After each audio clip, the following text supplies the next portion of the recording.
Magandang araw sa ating lahat. Isang kwento na naman sa maghapon ng aming inay, ang inyong mabubungaran. So eto, ayan. Kakatila lang ng ulan. Ayan, kaya eto. So ganito ang aming paligid. So ayan, ikinulong ko akong inay. Hindi makakalabas. Ayan na naman ang kanyang ginagawa. Oh. Kita niya. Ayan, kanyang ginagawa na naman. Nay, ano ginagawa niyo? Ha? Ano yung bitbit nyo na yan? Ano to? Yung mangga. Anong mangga? Panggayay ang mga unang to at saka kung ano ng tsinelas. Ha? Yung dahon. Pera mo na rin. Pera mo na nito. Sandali lang. Okay na. Pera mo na. Mahirapan kayo. Ipasok mo sa loob. Yan. Tapos tsinelas. Dumi-dumi ng tsinelas na ito, Nay. Ano naman? Ay! Nakabili na ako! Yan. Tapos ayan. So, yan, ang aking inay, hindi siya basta-basta makakalabas dito. Ito. Kinulong ko siya. So, ginawan ko na rin to ng, di ba yung kabilaan meron na? Kabilaan na to. Meron na siyang kawayan. Ito, nagyan ko na rin ng kawayan. Ayan, para, kasi maulan ngayon, alam ko magpapasaway na naman siya sa akin.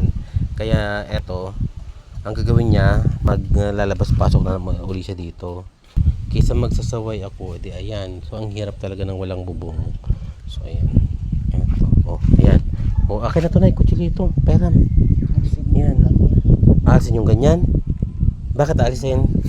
Ay, matalas eh. Ah, matalas. Matalas tong kawayan. Parehas matalas to na, kutsilyo matalas. Tsaka ito. So, yan. Ano gagawin niya? Ay, tapos na yan.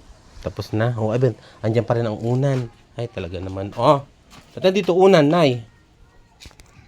Ha? Akin na. Akin.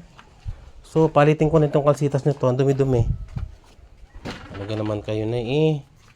O, tingnan nyo naman po yung mga kurtina. Ayan na naman ang mga kurtina. Talaga naman. So, ito. Diyan kayo lalabas ha. Sa bagay, hindi kayo makakalabas. So, ayan. Hindi naman siya basa-basa lalabas ng ganyan. Andyan lang siya. So, ako eto. So, may gagawin ako. So, nakakuha ako ng mga isda. Yung maliliit na isda. Hindi ko alam kung anong tawag dito. So, ano siya? Ito mga isda na to ay maliliit. Pero dadaingin ko na lang siya. Ito.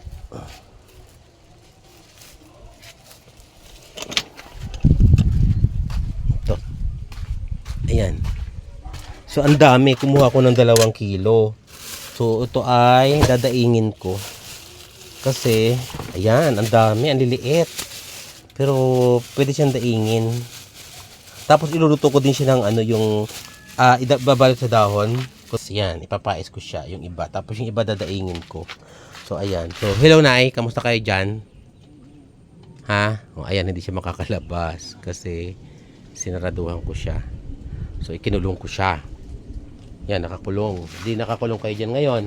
So, siya galing na rin dito siya sa labas kanina. So, nung galing siya dito sa labas, eto ang eksena. Ang walis nandito. Ang hanger naririto. Talaga naman kayo, Nay. Buti na lang hindi kayo nadulas dito, Nay. Nang iniiwasan ko kasi dito yung madulas siya. Ayan, nakagaling na siya dito kanina. Ayan, putik-putik na siya. Ang hirap kasi wala pa kaming bubong eh. So ngayon ako ay lilinis muna ako ng isda. Ayan. Lilinisin ko muna to. Pero ihasa ko muna itong aking kutsilyo. Hindi na walang tubig.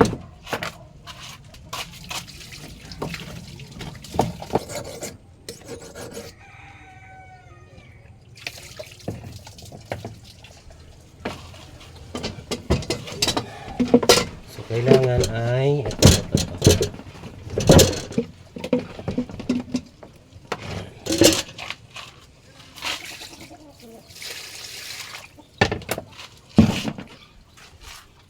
Tinako aking inay ang ginagawa. Ba't dala nyo na naman unan? Saan kayo pupunta? Ha? Ha? Hihiga? Asa kayo hihiga? Doon sa papagnay. Oo. Ano gagawin nyo dyan? Oh, hayaan nyo lang nagdyan yan ay. Dyan lang.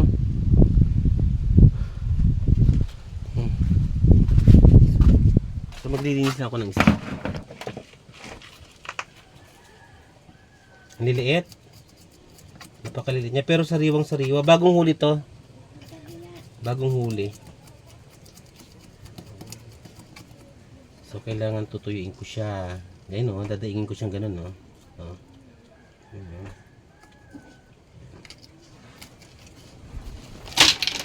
Ayan.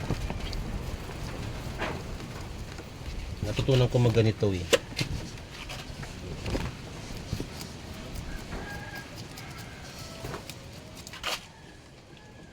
Ang dami.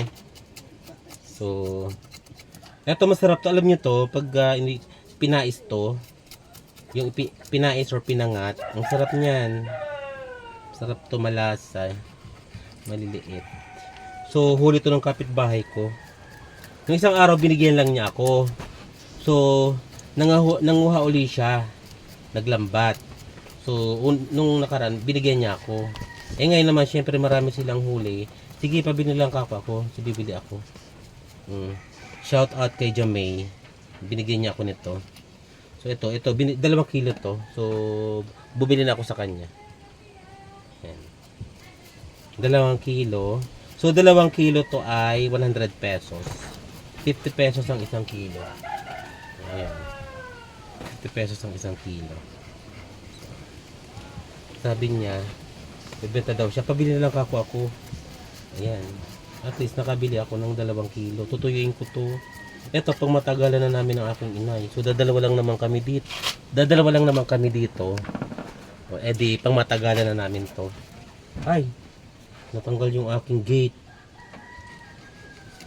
Naku, yung gate ko natanggal. Yap! Ayan na. O, ayan. Salamat. Dami kong pera, no? Oo nga, madam. Hindi pa dala yung kapatid ko kahapon. 4 na 100. Salamat. Oh, thank you. Kunin ko pa yung isa. Magdadayang ako. Ayan. So, kumuha pa ako. Another 1 kilo. Ayan. So, dadagdagan ko sa... Kasi, alam mo, sa totoo lang ang hirap ng ulam dito sa amin. Kaya, ang hirap ng isda. Kaya minsan magkaroon, samantalahin ko na.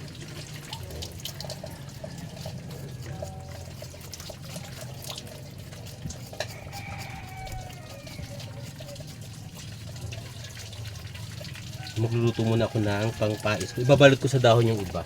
Wala ako ng pangluto ngayon.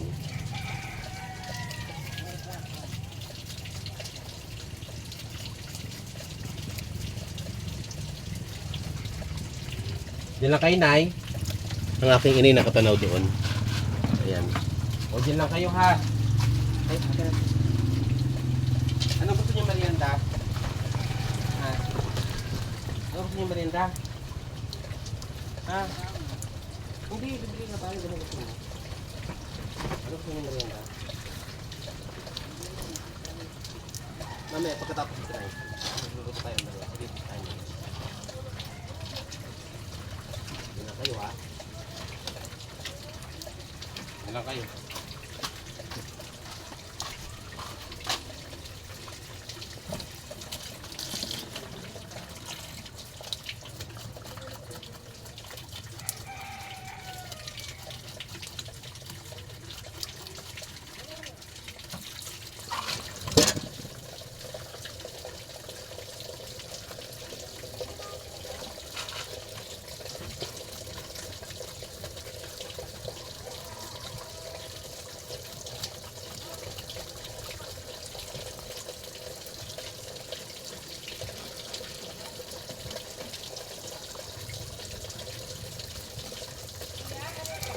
Andyan? Akin na, tutuloy mo pa. Alam, may barak aring isa. Ano, barak?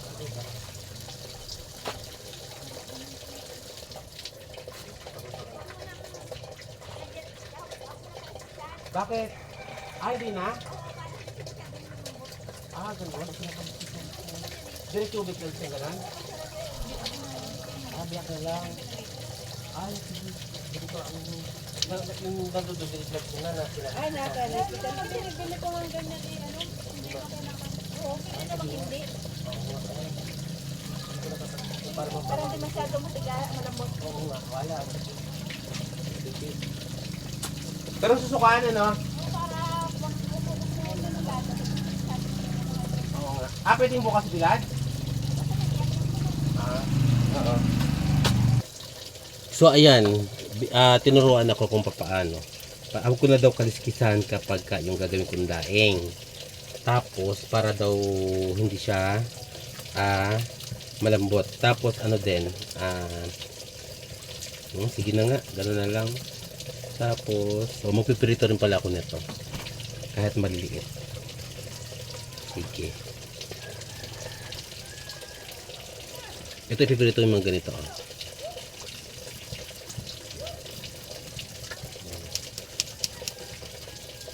Masarap nito, ano, pinait, yung patis ng isda. Ang sarap. Masarap siya.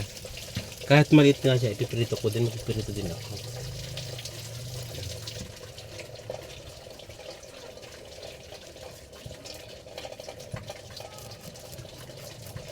Hindi na tatagal yung aking maglolobat na ako. Kumuna yung aking cellphone. Ayan.